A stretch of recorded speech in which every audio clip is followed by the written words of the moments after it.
yang lebih membuat suasana itu gaduh atau kurang pas atau carut mautnya ini.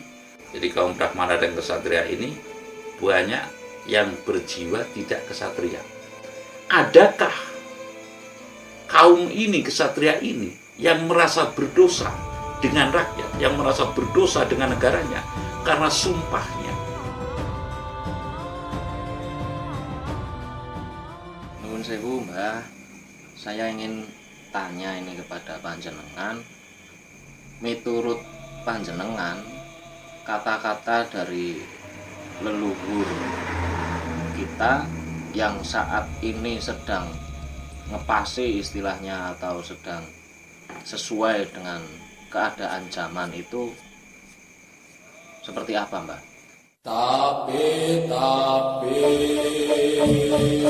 ulo salam mulya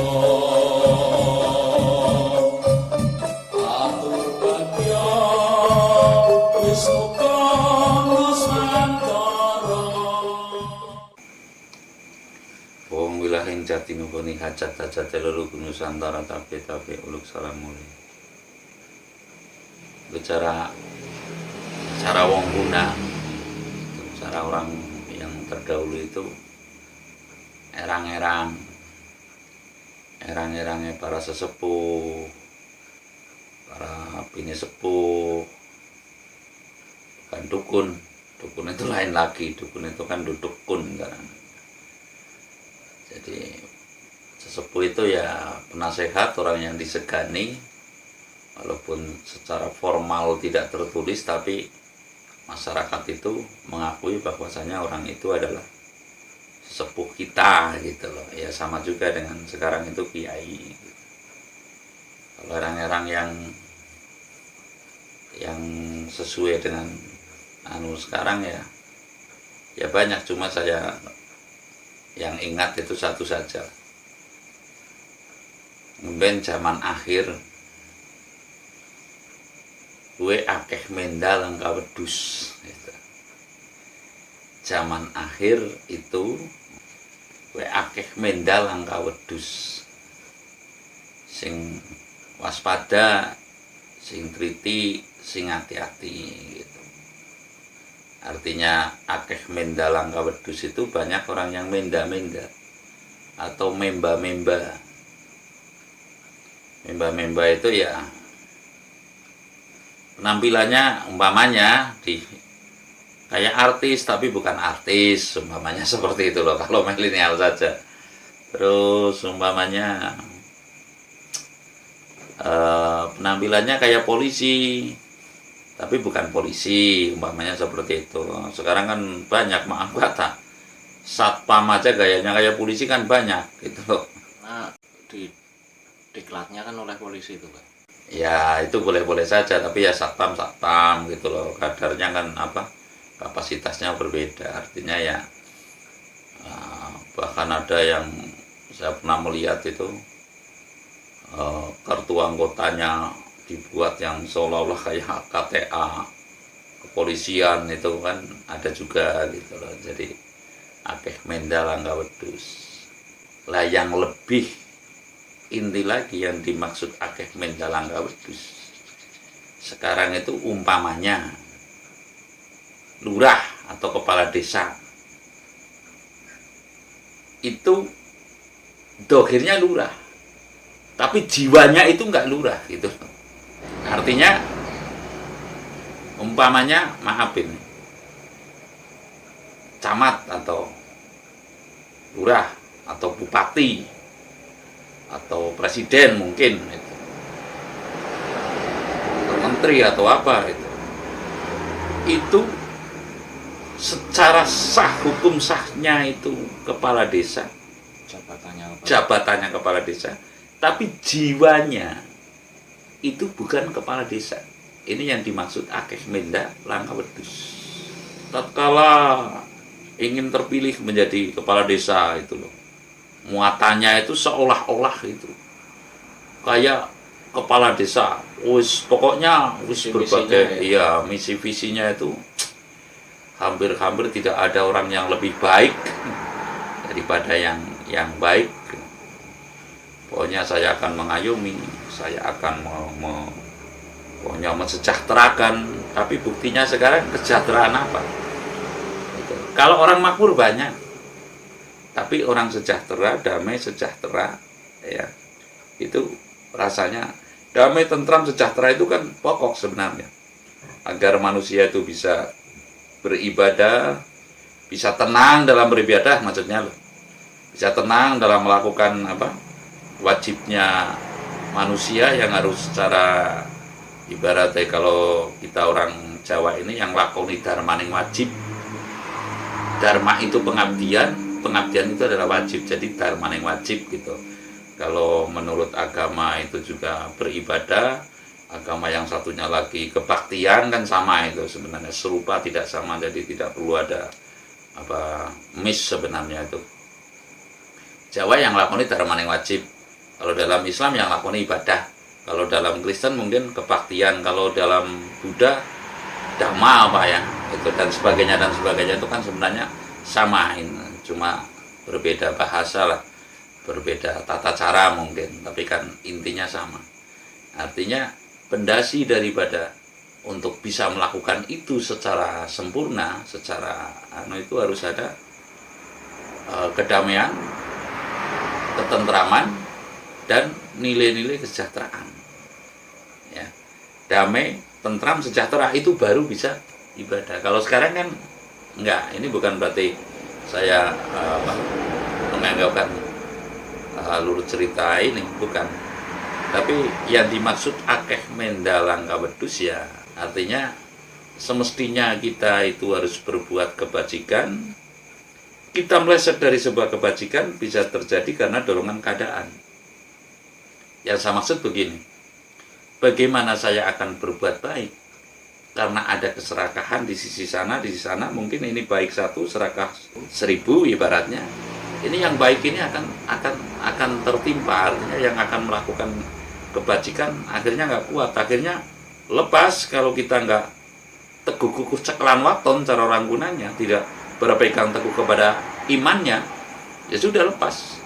Artinya kita ikutan menjadi akeh mendalang kawedhus. Itulah contoh sekarang umpamanya, maaf, bukan pejabat, bukan pengusaha,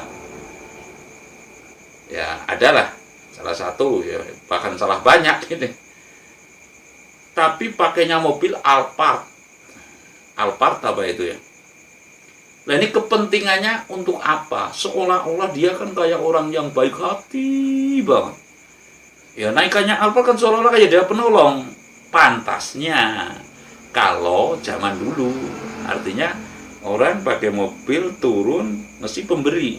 Rata-rata orang zaman dulu tahun 75 ya. Lah sekarang orang naik mobil Alphard turun marah-marah, rentenir gitu loh. Ini yang namanya akeh mendalang kawedhus. Semestinya kalau sudah naiknya itu mobil Alphard ini bak dewa penolong. Orang pasti bergantung kepada orang yang dalam keterbatasan, ya bukan miskin, keterbatasan ekonomi dan sebagainya. Dia berharap dari orang yang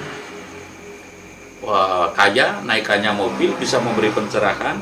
Nih daripada kira-kira saya kasih kambing ya gitu loh.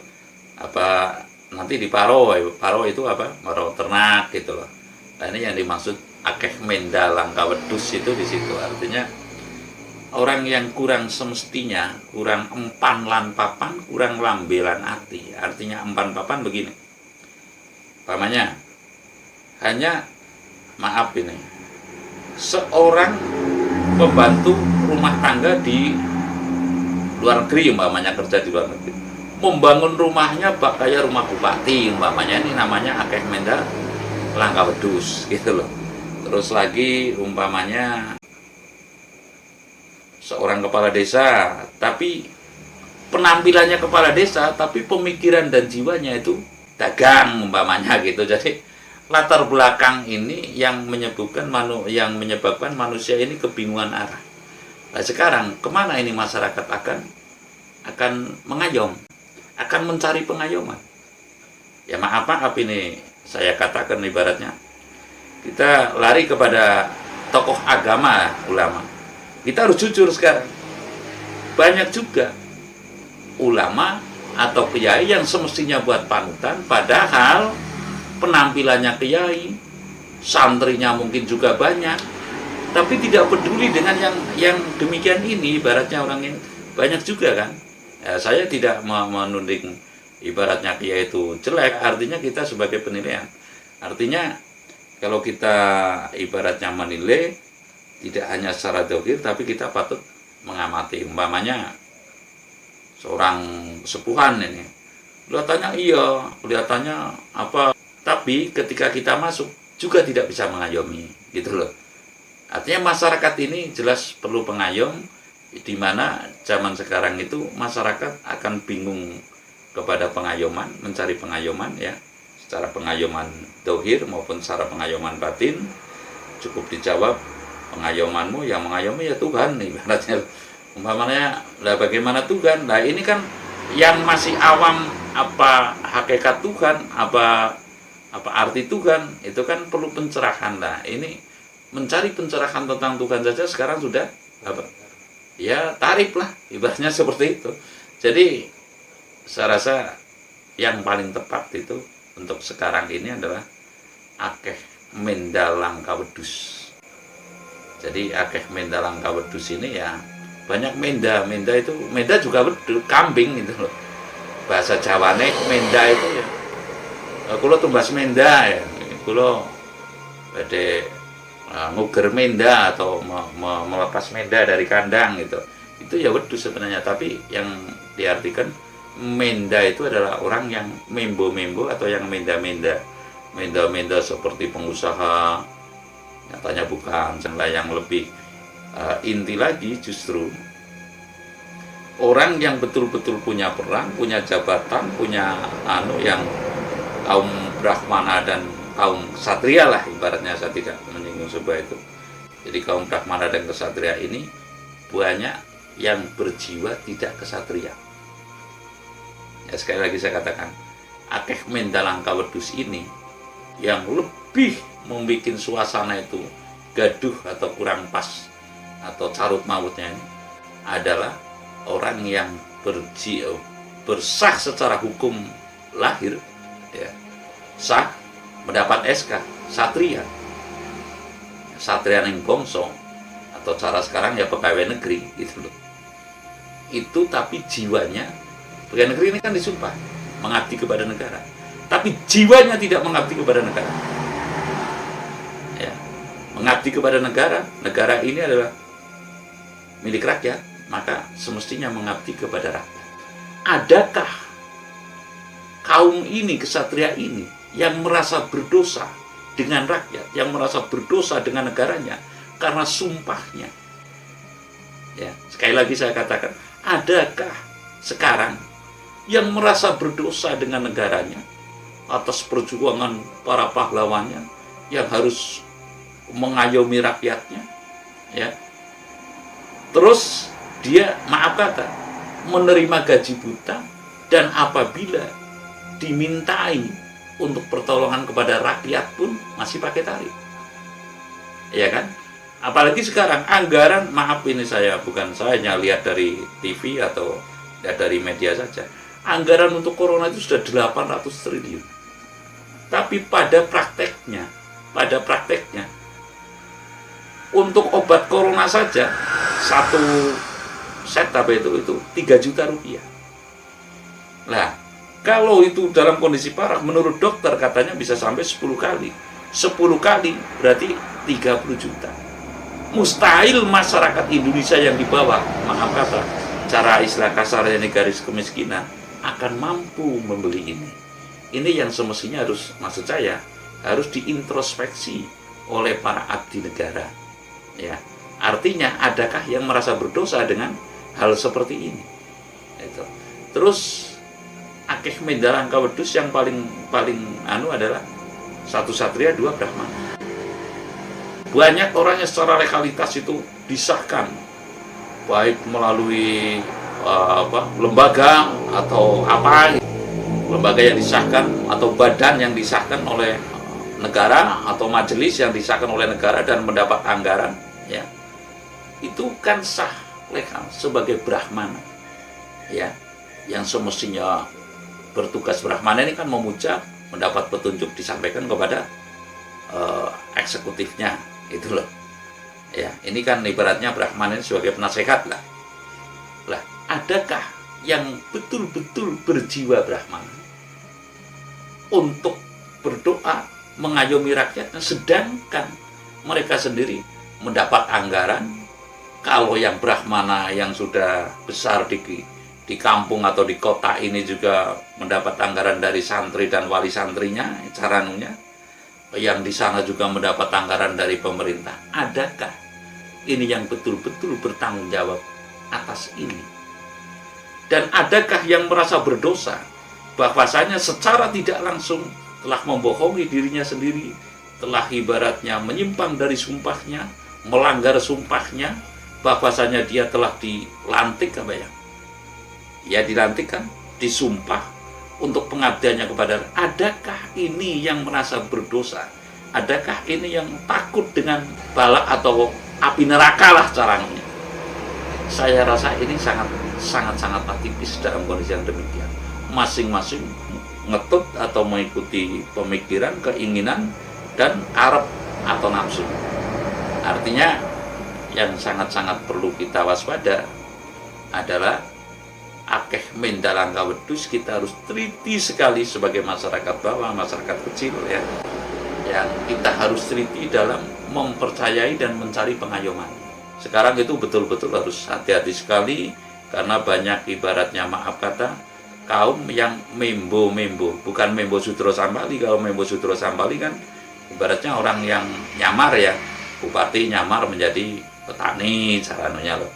Kalau ini adalah orang yang membo, dalam arti membo itu adalah orang yang tidak semestinya, yang jiwanya tidak semestinya duduk dalam ibaratnya kepala desa, jiwanya ini enggak.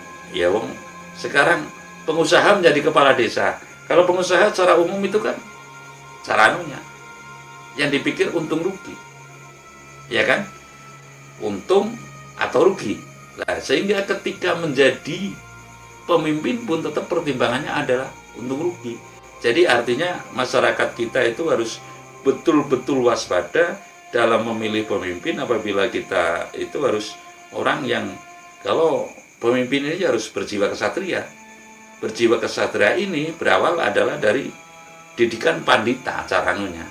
Makanya adalah satria pinandita. Lainnya artinya yang melahirkan betul-betul dari Brahmana yang ya ibaratnya kalau kiai ya kiai yang apa ya, yang betul-betul tasawuf lah caranunya, yang tidak kepelut dengan kebiareng katunya, yang malu apabila naik alpat gitu loh, yang malu apabila tidak bisa membantu dengan yang lain, yang tidak menumpuk-numpuk harta gitu loh. Artinya ya satu sisi boleh lah, tapi yang jelas kalau kaum Brahmana itu berkelimangan harta, menurut saya ini berkelimangan harta loh ya, bukan berarti tidak boleh punya harta.